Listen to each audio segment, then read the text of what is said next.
Bienvenidas y bienvenidos a este encuentro, a esta conversación, a esta entrevista con el coreógrafo Akram Khan, que forma parte del Lab Escénico, el espacio de Teatro a Mil, que busca generar reflexiones e intercambios entre artistas y públicos. La nueva versión del libro de la Selva, de la compañía de Akram Khan, marca su debut en el Festival Santiago a Mil, que está cumpliendo 30 años y que se presentará esta obra a partir del día miércoles 11 de enero acá en el Teatro Municipal de Santiago. Las personas que se hayan inscrito van a poder ingresar a ver esta conversación en vivo en la plataforma Zoom, donde estamos, y también en el Facebook de la Fundación Santiago a Mil. Asimismo, quienes no puedan conectarse en este momento podrán hacerlo más tarde en Teatro a Mil TV, donde se alojará esta entrevista. A modo de explicación, quiero decirles que yo voy a hacer la entrevista en inglés y él va a contestar también en inglés. Ustedes van a poder escucharla en el idioma original en inglés, y si no, van a poder también, como explicaba antes Nicolás, en el mundito que aparece abajo, poner el canal en español, donde van a poder escuchar la traducción simultánea de la conversación que vamos a llevar adelante. Así que yo ahora ya me voy a cambiar al inglés para darle la bienvenida a este coreógrafo inglés que tiene también en su historia la cultura de Bangladesh, que ha sido un hombre que ha marcado la danza de nuestros tiempos en lo contemporáneo, pero también con otras incursiones, tal vez en el mundo más clásico, y es lo que lo hace un creador tan versátil y que ha tenido una voz que ha sabido llegar a diferentes generaciones de públicos. Yo ahora me cambio entonces al canal en inglés y vamos a comenzar ya la conversación. Mr. Khan, very welcome to this conversation and thank you very much for your time. Thank you, Carmen. It's a wonderful moment to have a chat with you about Jungle Book and the process. I'm so sorry that I could not be there myself personally. I have a small baby, so it's been a bit challenging to come out. But yeah, I'm so excited. I just saw the Jungle Book team, my team, before they left. So I spent 3 days with them. So they were very excited. Maybe in the future you will come back. You have so many interesting works, Mr. Khan, that we would love to share with the audience in Chile. So maybe this is just the beginning. Why not? Yeah, thank you. First of all, I would like to ask you, why did you choose originally to work with the classic of Rudyard Kipling? I played Mowgli in a small, in a wonderful Indian classical production when I was 10. So they chose me to play Mowgli, and it was they were all classical Indian dancers. It was very much a classical Indian dance production, and it was good for its time when it was made. Some of the dancers at that time were, in their 30s, and they were really incredible dancers, and they still are. I mean, they're masters now. But they were really at the, kind of very high level. But I was just a young kid. So Jungle Book always stayed with me because it was one of the only animations that I could relate to, because Mowgli was brown. All the other characters, in animation were predominantly blonde and white. So even though I liked very much the other animations, I felt like Jungle Book, Mowgli was a representation of me, as if it was my story. It's about connecting, right? And I think, I wanted to go back to that. So it stayed with me, doing that production, and that narrative stayed with me for a long time. And then I always knew that I was going to tackle it again at some point in my life, because I don't believe in one-offs. I don't believe in a journey of one encounter.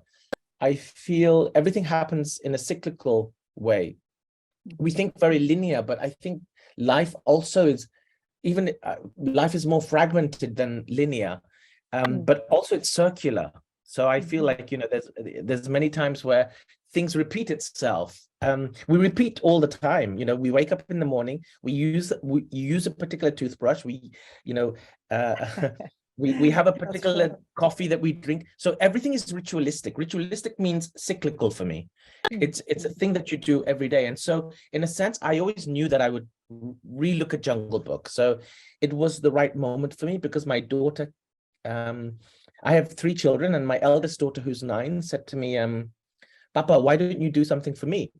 And I thought, because she knew that I was stopping to dance, that I was slowly in the kind of journey of retiring from being on stage myself. So I felt, well, I wanted to create something for her, really, and for that generation, because I realized that the biggest thing that we have that we never really talk about is passing on. And that's the only thing we have. We can't really pass on anything but stories and experiences. And so I wanted to, you know, because in a sense, my children are we're passing on a catastrophe, really, in terms of climate change. We're passing on the politics of what we've been dealing with in the world. So they're inheriting it. So I wanted to pass on something that I felt that I could kind of touch them in a way, move them in a way that would make them think, and be supportive in a way, you know. And so I wanted to create a work that is very close to my daughter's heart, which is climate change. So Jungle Book seemed the right project right now for me to do.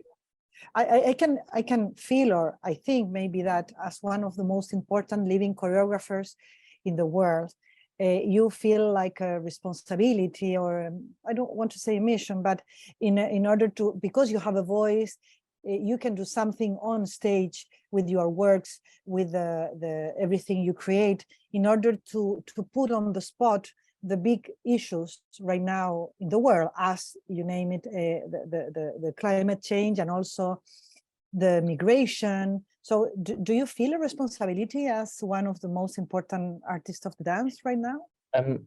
I'm not sure about the most important artist as a dancer, but for sure, thank you for that. But I feel for sure a responsibility, but not like a politician, because the real power lies with politicians.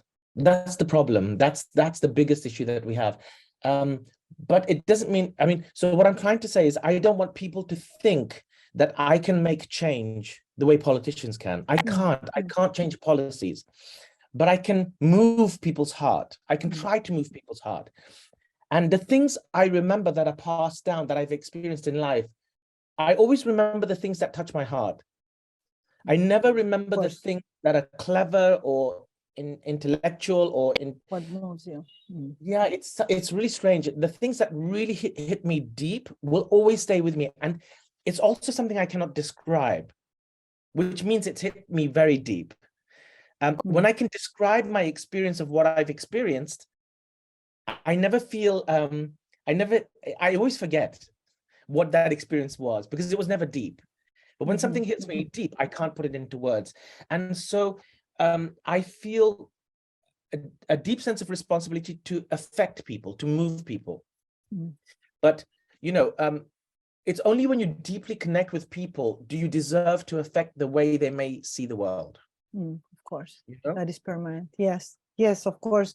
Do you think, Mr. Khan, that the capacity of people of being moved by a piece of dance, whatever, a theater, a play, do you think it's bigger or more difficult to achieve that at the moment? I'm thinking about the relation with the technology, for example, that changed so much in many ways for the new generation, especially the relation with the reality, with other people.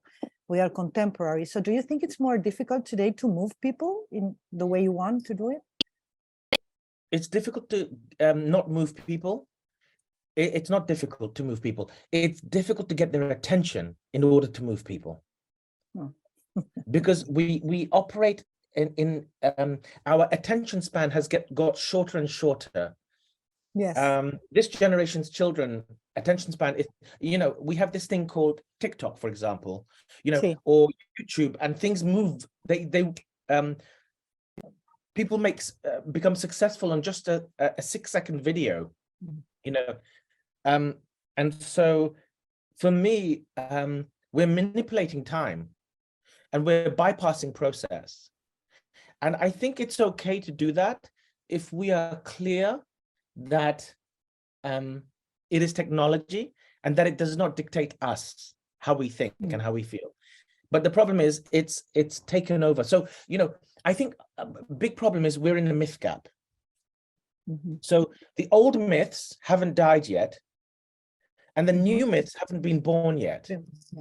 And they can't be born because the moment a myth is born, tomorrow it's irrelevant, because civilization is evolving at such a speed that there is no sense of permanence, or there is no sense of stillness.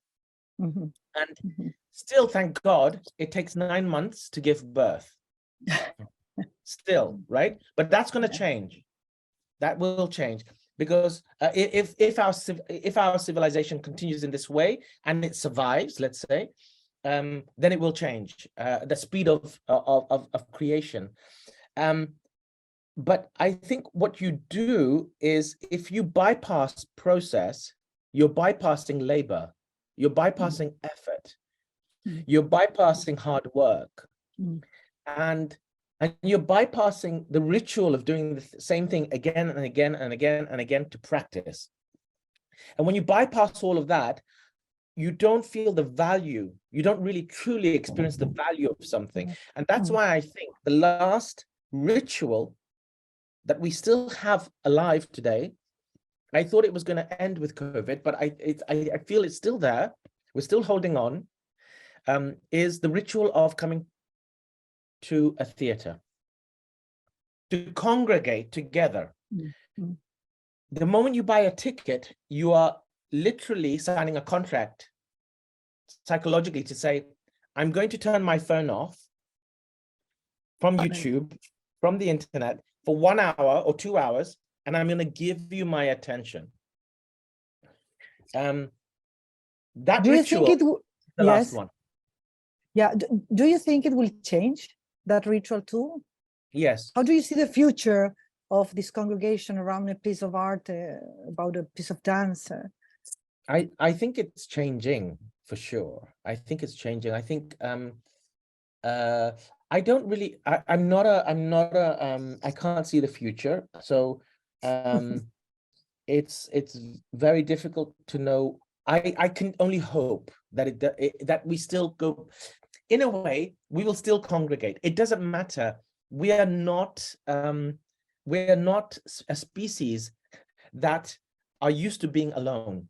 We think we can be alone in isolation. Yeah, you saw the damage it's done during COVID, especially for the young generation. I have so many friends who have children who it's the isolation, the making them be stuck in one place over a long period of time has really affected them, which that trauma will only be realized a few years later, because studies have to be done in that department. But I think for me, there'll be a point where we are alone, to be honest with you. The more that we connect on technology, the more I feel people are alone. And so it's an illusion that we are connected. We're not connected. We are connected through information. We are not connected in the 5 senses. We're connected in two senses. One of them is audio, the other one is visual. But what about the other 3? Taste, smell, touch. What performance allows, when you come together, the oldest ritual, as I said, and hopefully it won't be the last, well, it is the last ritual that I feel for our civilization, is the coming together to share stories, to experience narratives, from the cavemen to the hunter-gatherers all the way to now. And so in a sense, that experience was very much about awakening the 5 senses. Mhm. So technology can never replace that. And if it does replace that, again, it is mathematics, it's binary codes, it's codes. So how do you see the role of technology in the arts? Because, for example, in the Jungle Book, you use Yeah. some, I can say projection or not, but you use technology. But in general, how do you see the role of technology? Thinking in metaverso, for example, what happened with metaverso and art? How do you see this relationship? Well, I think you said it the right way. You asked me, how do I use technology? And I think that's the best way to use it. So long as you're using technology and technology is not using you. If technology is dictating the art, that is a problem. If you feel that when you experience my performance, that, wow, that technology was really impressive, then I failed as an artist. But if you feel that the poetry of the images and that you're able to engage in a poetic sense, in a metaphoric sense with the images, and you're engaged with the story, then I've done my job okay. You know, I've done my bit as an artist. But I feel like technology has to serve the storytelling, not the other way around. If the storytelling is about technology, or if technology is dictating, I mean, I just said earlier on about the myth gap. My fear is, because the old myths haven't died and the new myths haven't been born, the old myths were about gods, right? And even before that, even before gods, or even with the gods, nature was one of the gods. But that's been separated. At some point, that was separated. And then it became about gods, which are men and women, male and female, sorry. And then because there's a myth gap, I feel technology is now replacing that. So technology has become the god, the one who owns the most advanced technology, dictates everything. And I think that's extremely dangerous. And it's a huge temptation, I think, for creators, as you, as anyone, isn't it? Because it opens other possibilities. Yes, and I think it's beautiful, so long as you are aware that you are not being used, but that you are not seduced. Don't be seduced by intelligence. I always say, don't be seduced by intelligence or beauty. It's too easy. I feel it's really important to be very cautious and aware of that. Whenever I use technology, I'm very, very careful that it is serving the bigger story. Really, I wanted to ask you that. I mean, how do you, but you think that, but how do you manage it when you are creating something? I have several people. I have several people that I call a tribe, let's say, of creators who feel the same. So when I'm getting seduced or they're getting seduced, we remind each other. Okay. What is the core of what you want to say? Because fundamentally, art is about reflecting the human condition. It doesn't matter which artist in the world, right from theater to film to visual art it's about connecting and relating to the human condition. That is the most probably DNA of why we do art. It is about engaging with the human condition. It's about reflecting the human condition. It's about giving a spotlight and putting a lens to it. So for me, I've always been interested in I've always been fascinated by the human condition, because I still don't know who I am. And I feel it's very dangerous when you think you know who you are. It depends on which moment, it depends on what situation you're in. If I put you in a compromising situation, a very dangerous situation, that's another thing, that I'm interested in thresholds of the human condition. So I'm interested because when you go to a threshold, when you go to a moment where you are uncomfortable, where you don't know how you're going to respond, at that moment, you will discover a part of who you are. it's an eternal question, isn't it? As you said, Yeah. It requires a lot of work in each one, no? And I think maybe arts, and why not the Jungle Book or other pieces, invites to the audiences to a personal journey, I can imagine, isn't it? I mean, would you like it happens that way with the audience? Yes, I mean, to be honest with you, the Jungle Book is very much about us. It's very much about us. I mean, it doesn't matter if you're from Chile or you're from Bangladesh or you're from America or you're from Brazil. It doesn't matter. It is about human beings. It's about what we have done to Earth. And it's also about the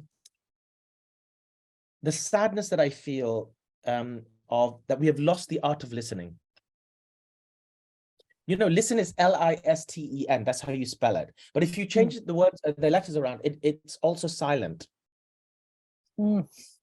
So we've lost the capability, first of all, to be silent, and hence be able to listen. I see that in my children. My children don't truly listen to me. And the reason why is because they're waiting for me to stop speaking so they can talk. They're not truly listening.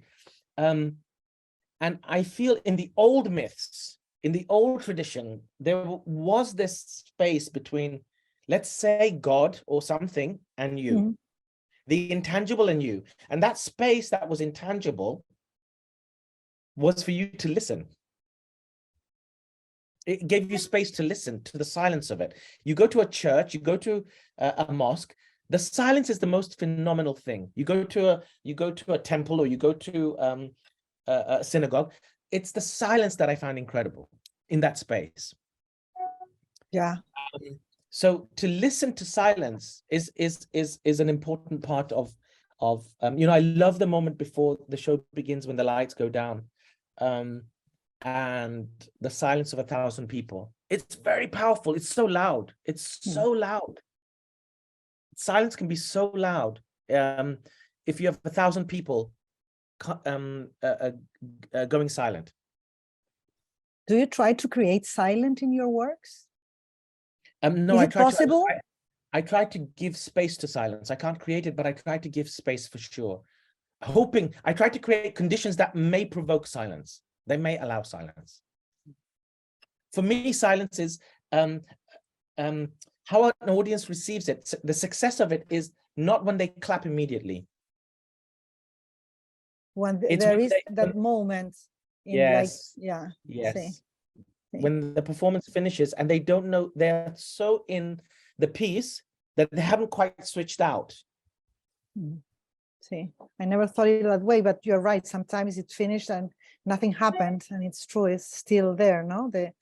Yes, I mean, I remember when I saw Rite of Spring by Pina Bausch the first time. It was ages ago, and I remember that myself included, I was just, I didn't know it finished. I didn't know it started. I knew it started, but I got so overwhelmed, so into it, that all of us, we were just silent for about 3 minutes. It felt like 3 minutes, but it probably was just 10 seconds. But that wasn't, you know, when time suspends, that means art is in that time. Something has happened in that space. That's the other thing about art. What it does on stage is, when it's good art, it will suspend time. Because you and I, we are all right now on clock time. You said, I don't know what time it is there for you, 1:30? 2:02. 2:02. So we are following a man-made concept of time.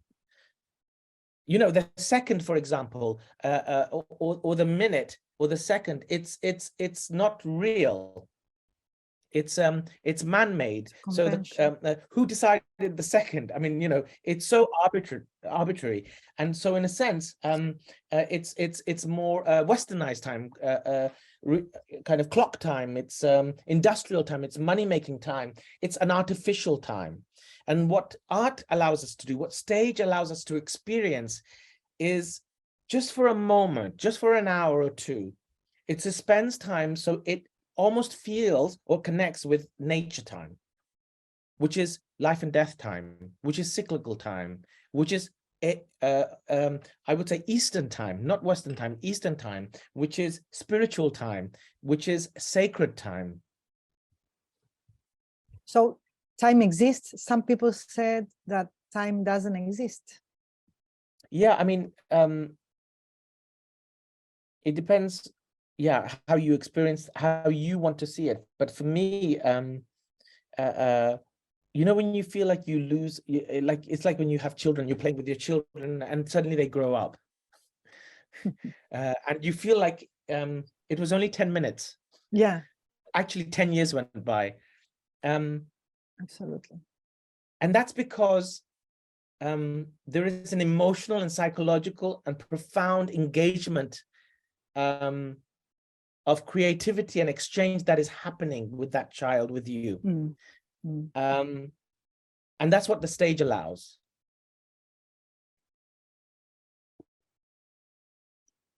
Yes. So deep, all this conversation, Mr. Khan. Can we go back a little bit? No, back, but Sure. To speak a little bit, to talk about the Jungle Book, because Mowgli in this version, reimagined, it's a girl. Why did you choose that? Because you're a girl? Yes, I mean, we were in lockdown, so I was doing all my meetings of Jungle Book with the collaborators, and she said, "Papa, why is Mowgli a boy? I want it to be a girl. I want to be a girl, so I can relate to it." And I was like, "Okay." She was right. Why does something happen? You know, but I grew up with a very strong feminist mother, you know, extremely powerful woman, extremely quiet, but deep. She has a deep sense of sharing stories that affected the way I see the world. The two people is, one of them is my mother, that affected the way I see the world. The other one was Peter Brook, the theater director, because I spent a year and 3 months touring with his production. He recently passed away, which is tragic, of course. But what was really interesting was my mother told me stories about Christianity. She was a literature expert, so she told me stories of Christianity, Judaism, Islam, myths of Gilgamesh, of Hinduism, of Greek mythology. Every night for about, I would say, 6 years to 8 years, she told me a different story. And then I went out into the world as a teenager, and I started going into these arguments with other students, other friends of mine, because I realized that the version of the story that she told me was from a female perspective, not from a male. So she told me the story of Jesus through Mary Magdalene's perspective. She told me the story of Adam and Eve through Eve's perspective. She's told me the story of the Mahabharata or Bhishma and Amba through Amba's perspective. Everything was through the lens of a female character. And so I came into the world in a sense of real conflict, because I was arguing with everyone, because everybody was saying, no, this is not, because predominantly myths are written by men. And that is where I feel the first problem for our modern civilization, for our civilization exists. One of our biggest problems is that predominantly it's written by the men. The other problem is it's written by the men who are victors of wars. So they write history. I mean, the problem I have with history is, why is it his story? Why is it not her story? Why is it history, his story? So I think we have to go back, like you said. We have to now go back and re-look at it, look at all the narratives. We have to open it up. And I think that's what a lot of the young generation are doing. Wow, so interesting. Mr. Khan, can you tell us a little bit about your experience with Peter Brook? I know that all the people that are connected would love to know that, why he was so important to you, and in which ways. I feel he was a profound storyteller, and I didn't quite understand the gravitas of who he was when I was 13. I was a 13-year-old boy, but I think it's not just Peter Brook, it's Peter Brook Brooks' world of gathering some of the great giants of theater, actors and actresses, bringing them together from around the world, from Africa to Europe to South America to India. He brought, and to Japan, to Asia, he brought these wonderful actors to portray them, to explore the story of Mahabharata. I was 13, and I think being in that environment, listening to Peter's story, one of the things I always remember is he never criticized directly. He always criticized, he always taught you. He guided you. He never criticized you. He guided you through other stories. So instead of saying you are wrong, what he would do is he would share a story, and you would say, oh, that reminds me very much of the mistake I made on stage today. So he had a certain way of connecting with people. And I feel that's the big difference between politicians and artists. Politicians hit you directly. Artists invite you into their world, and use metaphors and suggestions. I mean, we are in a civilization, in a time of our civilization where we need, in modern thinking, right now we feel that we must see in order to believe it. In the past, they used to feel, and I feel art still is there, that we must believe in it in order to see it. You must first believe in it in order to see it. I believe, my father passed away last year in the summer. I believe he's with me. And so sometimes I hear him calling me on my phone, but he doesn't really call me, but I feel he just called me. Or I see him sometimes sitting somewhere watching me rehearse. But I have an innate belief that he's not gone far. So somehow I feel artists can and should continue perhaps to take that responsibility of being able to get people to see it simply by your innate and deep belief in it. Everything, so that's why I'm talking a lot about metaphors and myths, because visual metaphors, metaphors are poems, it's not literal. Poems are not literal. Poem transcends many kinds of time, past, present, and future, all in the same sentence. So I feel that we need to connect more so with this way of thinking. Otherwise, we will become subservient, or we will become servants of technology, which is very much the Facebook era, which is, how do you connect with someone? I mean, how do I define my relationship with you, with a friend, in relation to another friend? You only have two options, likes and dislikes. You have two options to determine a relationship between two people.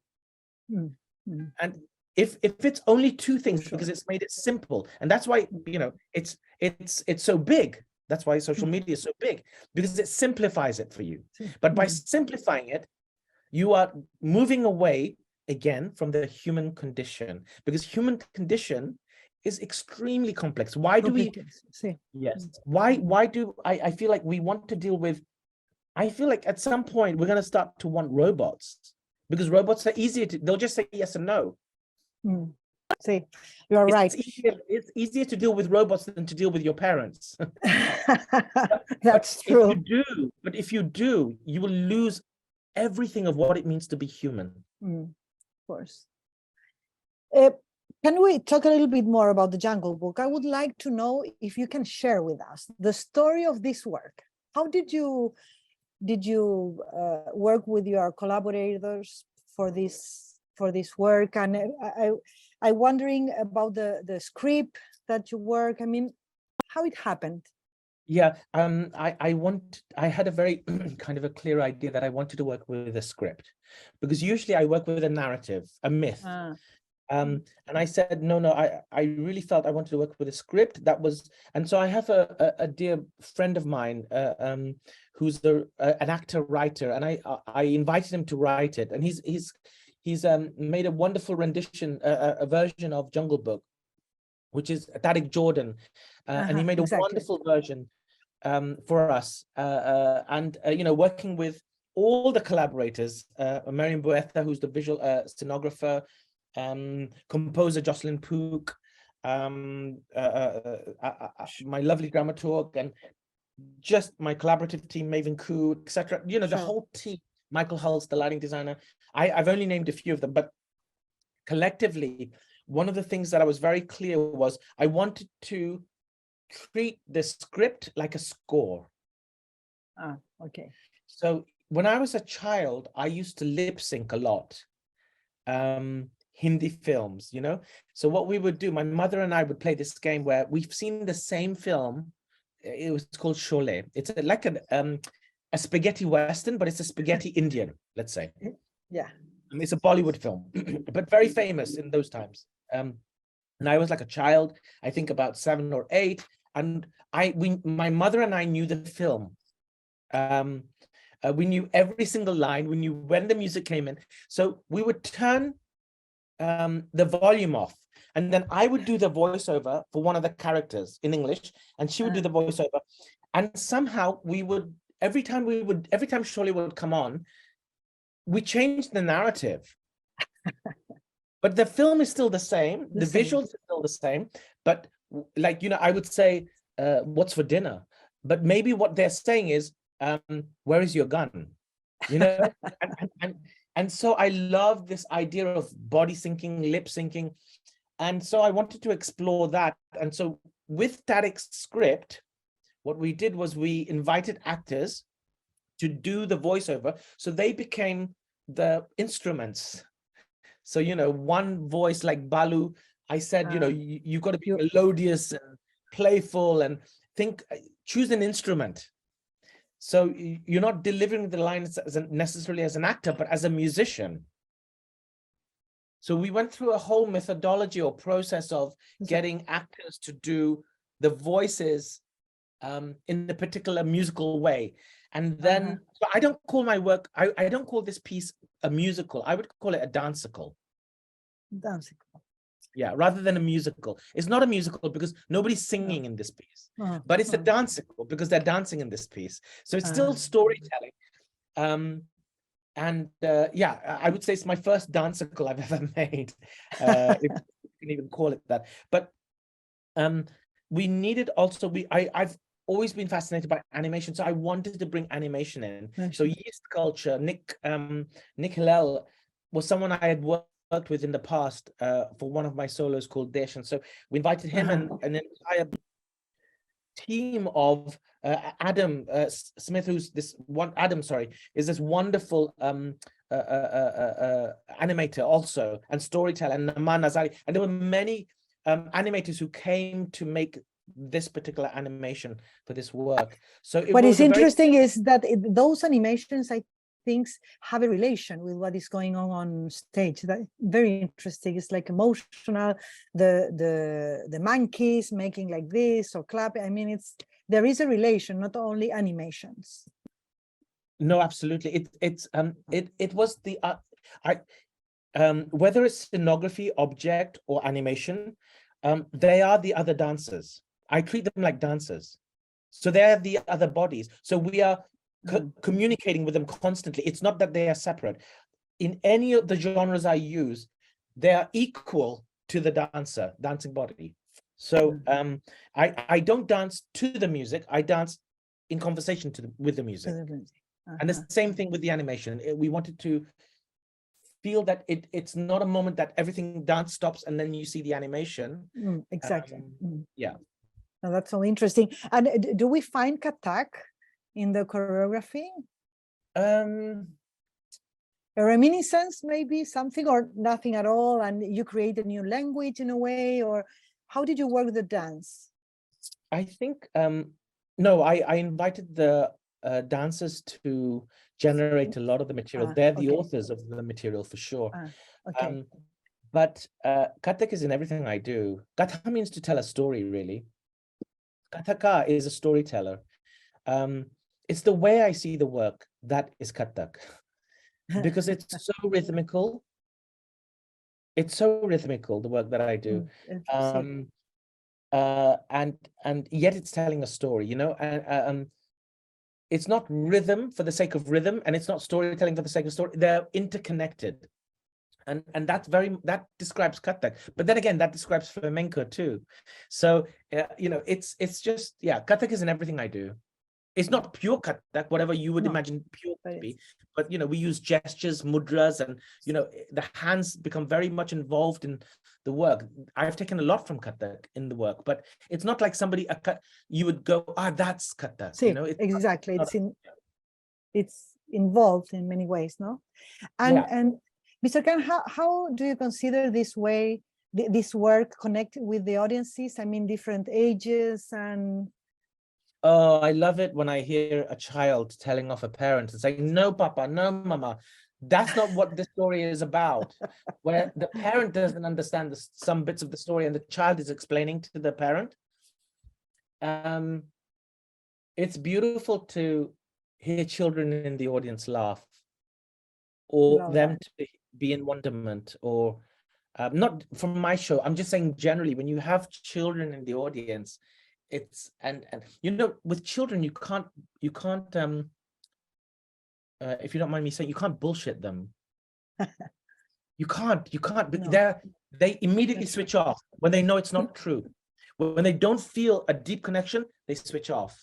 Whenever I put Charlie Chaplin on at home on TV, they completely go into zone, and it's like I'm calling their name and they're not responding, because they're you know, there's a depth to the way Charlie Chaplin, you know, his art and his form. And so whenever I put his black and white films on, they you can't fake it with them. And especially young children, you know, as they get into teenagers, that changes, of course. They learn the art of faking. And then you're an adult and then everything is being faked. But I love that you have this intergenerational audience that's in the same room. The different level of connection, I guess, also, no? I mean, with the piece. Absolutely. Yeah. Should be like this. Yeah. I mean, the children's, I think, is the most complicated audience. As you said, they immediately said, I don't like, and it's very complicated to get the attention for a wide period. So yeah, I mean, I think what's important though is to get them to turn up. You know, it's not about them liking or not liking. It's important also not to like, but it's important to experience. That's all I'm saying. You just need to, it's the experience that you have. It's not the food. When you go to a restaurant with your grandparents, it's not about the food. The food is the excuse. It's the stories that you experience together while you're eating is what matters.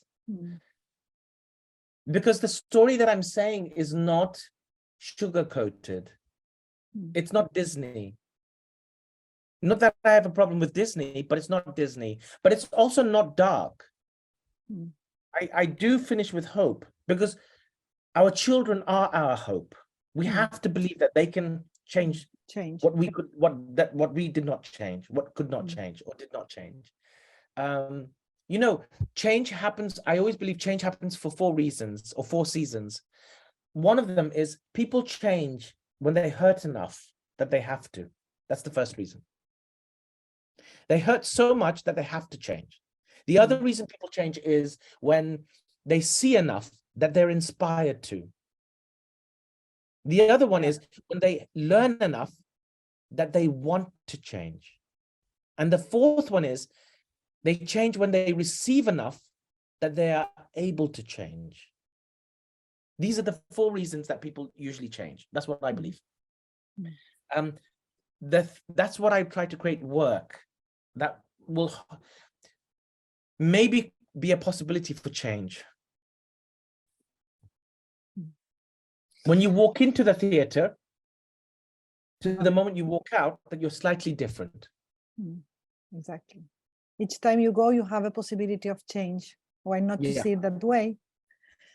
So I'm going to switch, Mr. Khan, to Spanish just to remind people that are connected that they can do some questions because we need to close in 5 minutes. So I'm going to change, but you will understand everything. I go to the channel. Perfecto. Quienes están conectados en este momento y quieren hacer alguna pregunta, por favor, es el momento de hacerlo. Estamos con el equipo leyendo lo que ustedes quieren preguntar y así enriquecemos también la conversación en estos 5 minutos finales que nos quedan. Acá, bueno, pusieron en el chat, yo lo voy a leer en castellano, así se lo traducen también, que hay Catalina Reyes, dice que ama el trabajo del señor Khan y que vio su trabajo en el documental Move en Netflix y que lo amó. Y lo encontró tan apasionadamente, con riesgo, que lo encontró magnífico, y quería preguntar, le quiere preguntar cómo él siente como coreógrafo cuando ve un trabajo que está puesto en el escenario, ¿no? Interpretado. Se siente nervioso, se siente removido, tocado, se siente tranquilo. Se encuentra a sí mismo tal vez criticando el mismo trabajo que él ha hecho. Ese sentimiento de crítica ha evolucionado en el tiempo, en la medida que él ha crecido como artista también.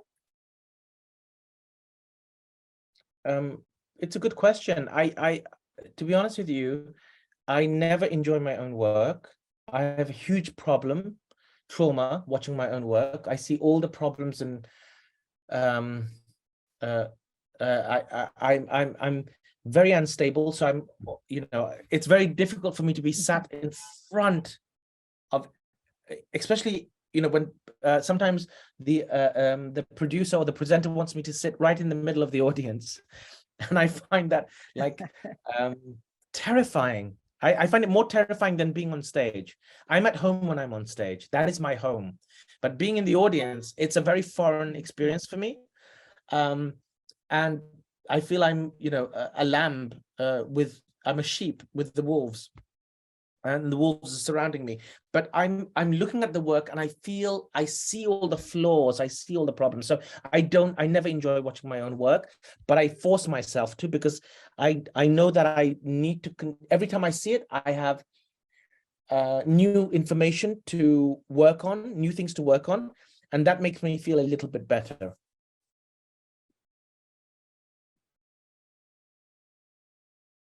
Muchas gracias por la respuesta. Estoy aquí, me dicen que me van a enviar otra pregunta, pero que todavía no llega. Esta otra fue en el chat del seminario. Ahí viene, téngame un poquito de paciencia. Sí, aquí viene. Otra pregunta, dice, ¿puede hablar, si acaso el señor Khan puede hablar de la colaboración con la dramaturga Sharon Clark en este montaje? Sharon Clark is the dramaturg. She was incredible because it was very challenging because we had to work through Zoom actually. But she was, the dramaturg is a very specific role, and it's very individual and independent, very tailored to the artist. The relationship is very specific. So when I work with a dramaturg, I have a very specific, it's not the same way every artist works with a dramaturg. I think each artist has their own way of working with a dramaturg, but very much the dramaturg is there for me personally to kind of slap me on the face because, again, as I said earlier, you can become seduced by beauty. And so the dramaturg is there to slap you on the face, to wake you up and go, hang on, be present. Don't be seduced by beauty. You are there to find if the narrative is working, if it's flowing, and is it flowing in the way you want it to constantly keep asking questions, because the more you get involved, the more you immerse yourself, the more you start to look from within. And there needs to be somebody on the outside to remind you that you have to come out of the water to be able to see. Otherwise, you're drowning all the time. And if you're drowning, it's like, you know, as I said, my experience now is so much with children, my own children, that I'm becoming biased. The way so even if my child is wrong, I will believe that my child is right. So it's very dangerous when that happens. So to have objectivity, the dramaturg plays a huge role, and Sharon Clark was very much that. And also she really guided and worked very closely with the writer, Tariq Jordan.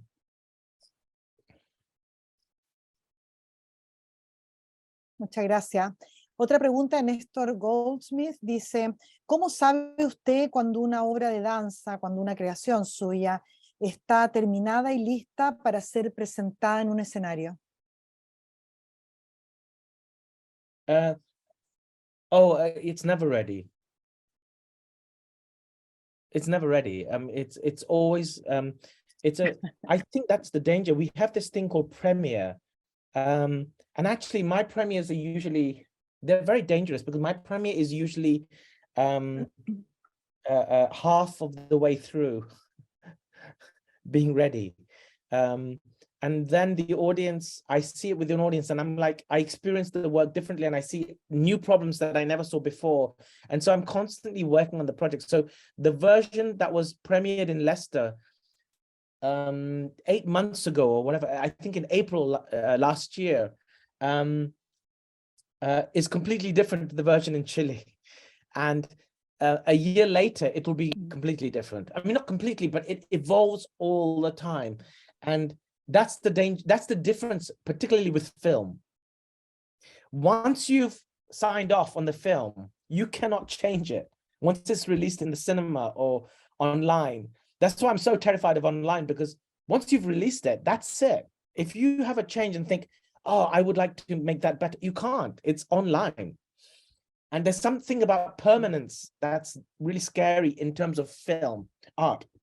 And so I love that I can constantly go back to the work, and because I'm changing. It's like when you see an image in a museum and a painting, for example, or something very profound, and then you go away, and 1 year later you come back and you see the same exhibition. The painting hasn't changed, the image hasn't changed, but you've changed. So the way you experience the painting has changed.